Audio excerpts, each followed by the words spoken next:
Good morning, and thank you so much for allowing me to speak with you today. I feel so honored to be able to speak to so many veterans in one room at one time.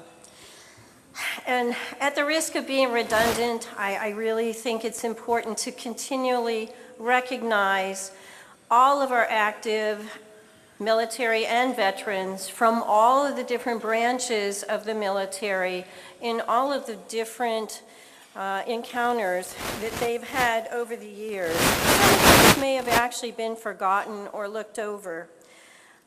I want to start with our World War II veterans, then Korean War, the Lebanon crisis of 1958, Dominican intervention, Vietnam War, Grenada, Beirut, Libya, Panama, Persian Gulf War, Somalia, Haiti, Yugoslavia, Afghanistan, Philippines, Syrian and Iraqi intervention, Iraq and Libyan invasion. Thank you for your service and your sacrifice, as I know there have been many. Many of you may not know that Veterans Day actually began after World War I in 1919. But long before that, about 164 years before we dedicated a special day, one of our most famous military leaders and veterans was fighting for our country. Though he personally identified himself as a farmer, and few of us remember him as a veteran, he was actually George Washington, our first president of the United States. After being actively engaged in many years of war and fighting, just as all of our military are faced with, his military service came to an end and he had to go back to civilian life. In doing so, he looked for a way to give back to our community and his country, thus ultimately becoming our first president. It was Washington's core belief that the nation had an obligation to embrace our veterans and share with them the fruits of the labor that had been so hard won through the bloodshed of the Revolution and other wars. He asked, "Shall not the brave men who have contributed so essentially to these inestimable acquisitions, retiring victorious from the field of war to the field of agriculture, participate in all the blessings which have been obtained?" Officers and soldiers, Washington said, may expect considerable assistance in recommencing their civil occupations from the sums due to them from the public, which must and most inevitably be paid. Simply put, we must fulfill our promises to those who have served. By choosing to attend this Veterans Day event, you too are demonstrating that you believe in fulfilling those promises. I am humbled to be surrounded today by so many of you.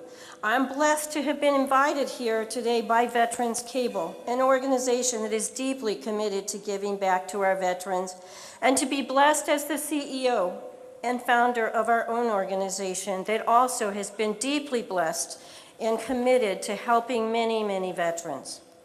As Americans, we should be filled with appreciation and gratitude for the liberties and freedoms which have been secured by those willing to undertake the tremendous burdens of war. Because of their perseverance, our military have experienced the ultimate in sacrifice in our behalf. General Washington believed that for his soldiers to still be standing after 8 years of Revolutionary War was nothing short of a miracle.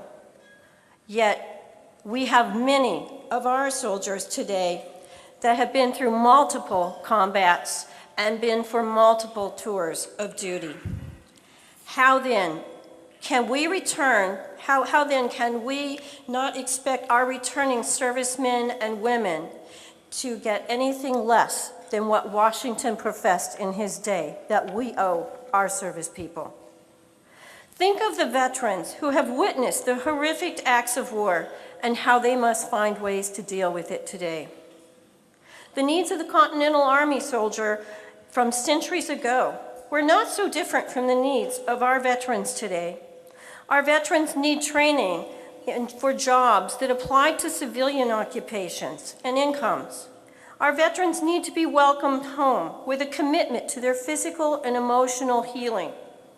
They need time to adjust to a pace and a mission not determined by war, and a community that understands and is ready to meet the distinctive needs of our veterans, particularly those that have been touched by illness or injury due to combat. That is why Washington's centuries-old commitment to veterans remains our responsibility today. It is not the sacrifice of one veteran, but of all veterans of all American wars that have afforded us the opportunity to be here this afternoon or this morning in freedom.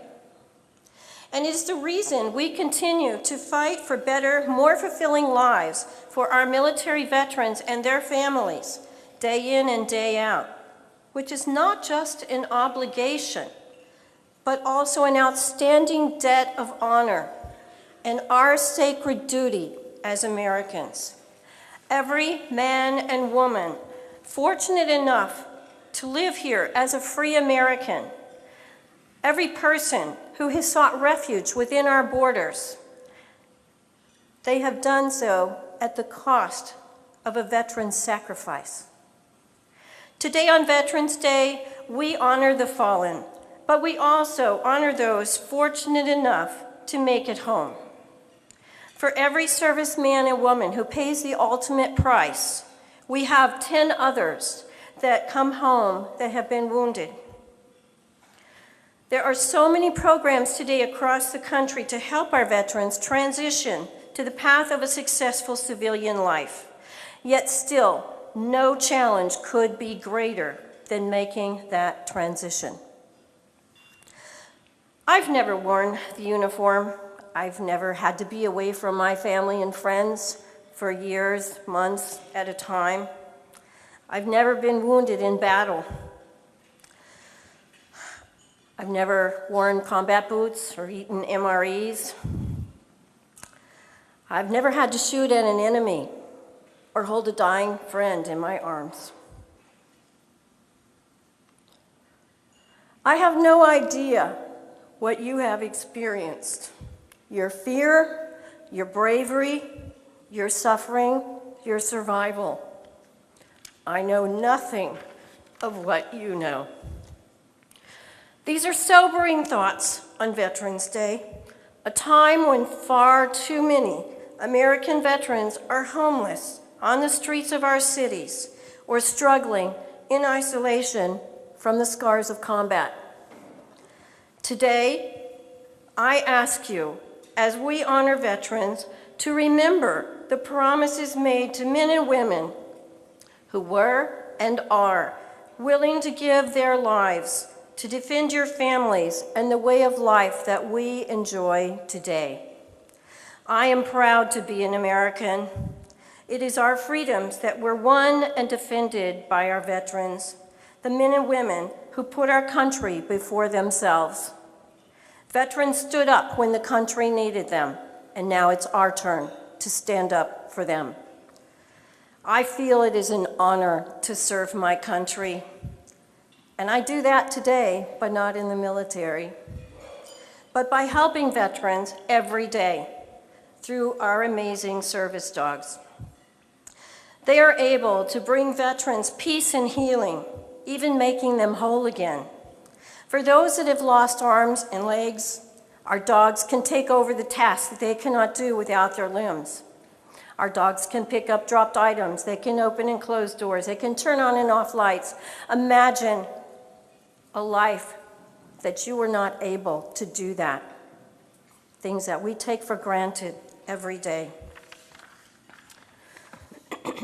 For those suffering from the horrific ghosts of PTSD, our dogs can stop the nightmares, the anxiety attacks, the flashbacks. There's a terrible problem in our country today when we have 32 to 39 of our veterans that have PTSD attempting suicide with 22 of those ending in death every single day. That's horrific. However, once they've been paired with one of our four-legged angels, we have never had a suicide. Today I ask you to pledge your commitment to our brave men and women who have served and sacrificed in our behalf. Don't just remember them today because it's a holiday. I challenge all of you to go forward from this day and every day to give back to those that have given so much for our freedom. If you can hire and train a veteran, do it. If you can start an organization that, say, maybe can train these amazing service dogs that we donate, do it.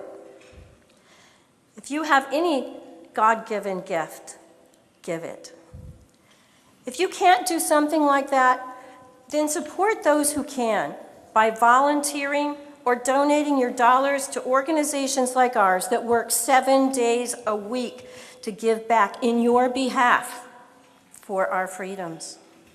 I encourage you to do whatever you can to pay America's debt of honor and gratitude to our veterans. Do not take your freedoms for granted, as I can assure you our veterans do not. I hope I've been able to inspire you today because I'm inspired every day by the difference our organization is making in the lives of our veterans. These veterans once came through my door in such pain that many of them were self-isolated for many, many years.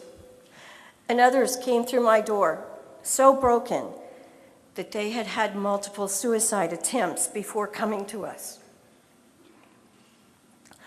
But because we at Guardian Angels are paying it forward to those that made it possible, some of those same people are in this room today, standing strong once again with their four-legged guardian angel at their side. I encourage you to take time to hear their stories today because their stories are of courage and leadership. They've been facing their most difficult battle yet by dealing with their disability. But today, they have become beacons of hope to those that are still in pain. So don't let this message and the meaning of today end at midnight tonight. Be inspired, be grateful, be thankful. Join me in paying our debt of honor to our veterans every day. Thank you.